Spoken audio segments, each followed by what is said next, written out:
Solicitamos a gentileza de colocar o aparelho celular em modo silencioso. Daremos início agora à audiência pública do ZE no território Bacia do Paramirim e Velho Chico. O governo da Bahia, por meio das secretarias do Planejamento e do Meio Ambiente, tem a satisfação de apresentar o Zoneamento Ecológico Econômico, ZE do Estado da Bahia. A ação é um instrumento da Política Nacional Estadual de Meio Ambiente que visa orientar o planejamento, a gestão e as decisões do poder público, do setor privado e da sociedade em geral, considerando as potencialidades e limitações ambientais e socioeconômicas, tendo por objetivo maior o desenvolvimento sustentável.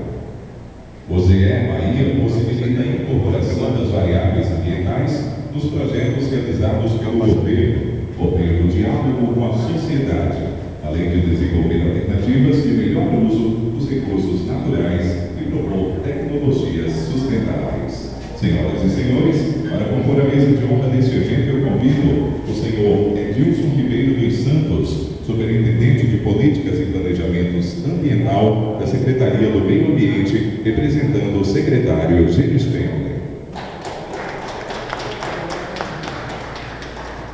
Convido o excelentíssimo senhor Hélio de Oliveira Mata, prefeito em exercício de Caturama.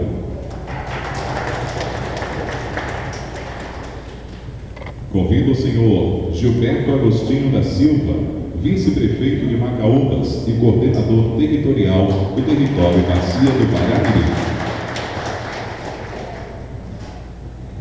Convido o senhor Giovanni Freitas, representante da Fundação de Desenvolvimento Integrado do São Francisco, representando o território do Velho Chico.